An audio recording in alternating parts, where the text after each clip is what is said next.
নমস্কার বন্ধুরা, আর একবার ওয়েলকাম জানাই। যা কয়েকদিন পর ভিডিও আনছি। তো আজকে একটা বই পড়ছিলাম, বইটা আমি আগেও বলেছি, যেটা হচ্ছে পাওয়ার অফ সাবকনসিয়াস মাইন্ড। বাংলাতে হচ্ছে অবচেতন মনের শক্তি। দেখতেই পাচ্ছেন, আপনার অবচেতন মনের শক্তি, ডক্টর জোসেফ মরফি রাইটার। এটা ইংরেজিতে আছে পাওয়ার অফ সাবকনসিয়াস মাইন্ড, কিন্তু আমরা বাংলাতেই পড়তে অভ্যস্ত বলে বাংলা নিয়েছি। এই বইটা আমি আগেও অনেকবার পড়েছি। যে অবচেতন মনের শক্তি, এই যে আমি ল অফ অ্যাট্রাকশন বারবার বলি, বা অনেক অনেক লেখক পৃথিবীতে ভালো ভালো জায়গায় বলেন, তার একটা জ্বলন্ত প্রমাণ এই বইটা। আমরা এখানে লেখা আছে যে অনলি 10% লোক সঠিক বীজ বপন করেন এবং সঠিক রেজাল্ট পান। বীজ বলতে গেলে মনের চিন্তাভাবনা, যেমন চিন্তাভাবনা করবেন তেমনই রেজাল্ট পাবেন। এই বইটা তার একটা বড় উদাহরণ।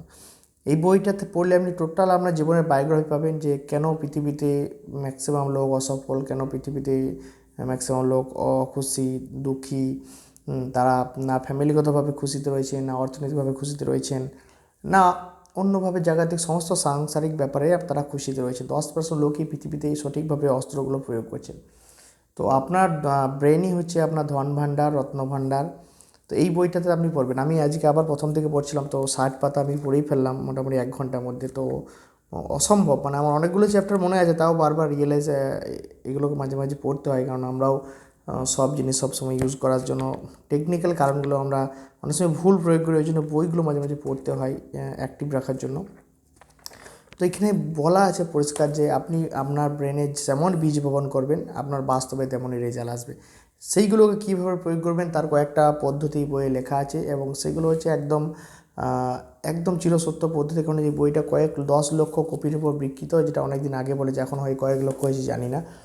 পৃথিবীতে সবাই এই বইটা, যারা সাকসেসফুল তারা এই বইটা কিন্তু পড়েছেন, এবং জোসেফ মরফি কিন্তু খুব সাধারণ ব্যক্তি নন, অনেক রিসার্চ করার পর বইটি লিখেছেন। তো এখানে বলা রয়েছে যে যেমন বীজ বপন করবেন তেমন আপনি রেজাল্ট পাবেন। যদি আপনি কাঁটার বীজ বপন করে থাকেন তাহলে আপনি কিন্তু ফল আশা করবেন না, কাঁটাই তৈরি হবে। যদি আপনি ফলের বীজ বপন করে থাকেন তাহলে সেইভাবে সেই ফলই তৈরি হবে। কীভাবে বিশ্বাস করা যায়, কীভাবে বিশ্বাস করা যায় না, কীভাবে সচেতন মন কাজ করে, কীভাবে অবচেতন মন কাজ করে, সব তার এই জ্বলন্ত উদাহরণ এই বইয়ে রয়েছে। তো আপনি প্রত্যেক দিন আমাদের কিন্তু 90% সময় আমাদের ব্রেনে কিন্তু নেগেটিভ চিন্তাভাবনা ঢুকে থাকে। আমারও চলে, আপনারও চলে, সেটা মিথ্যা কথা বলবো না। বাই ডিফল্ট ব্রেন হচ্ছে নেগেটিভ প্রোগ্রামিং করা আছে। আপনি কিছু পজিটিভ না ভাবলেই সেটা কিন্তু নেগেটিভ অটোমেটিক আসে, যে এই হচ্ছে না, ওই হচ্ছে না, এত খারাপ যাচ্ছে, এই যাচ্ছে, এগুলো কিন্তু নেগেটিভ অটোমেটিক সারাদিন আসবে।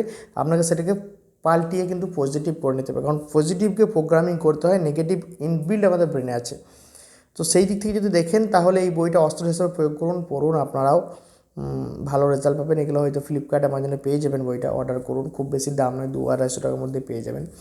তো শুধু আমার কথাই কেন, এই বইটা পৃথিবীতে সমস্ত যারা সাকসেসফুল, যাদের এত ভালো ভালো বই রয়েছে, তাদের কথা পড়ুন, তাদের থেকে অনেক কিছু শেখা যাবে।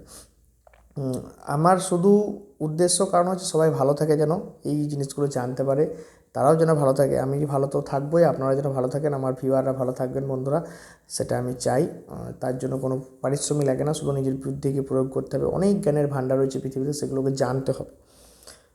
তো আমি বলবো এই বইটা অবশ্যই পড়ুন। যেমন বীজ বপন করবেন তেমনই আপনার জীবনে রেজাল্ট আসবে। যেমন স্বপ্ন দেখবেন তেমন, স্বপ্ন অনেকে দেখেন, কিন্তু পদ্ধতিগতভাবে কীভাবে দেখবেন, কীভাবে রাতে ঘুমন্ত অবস্থায় অবচেতন মন প্রয়োগ করবেন, কীভাবে আপনার সারাদিনে থট প্রসেসে পজিটিভ প্রোগ্রাম করবেন, কীভাবে অবচেতন মনকে ইউজ করবেন, সেইগুলো জ্বলন্ত উদাহরণ এই বইটা। তো চলুন, আজকের এইটুকুই রইল, পরের দিন আবার একটা বিষয় নিয়ে আসবো। ধন্যবাদ।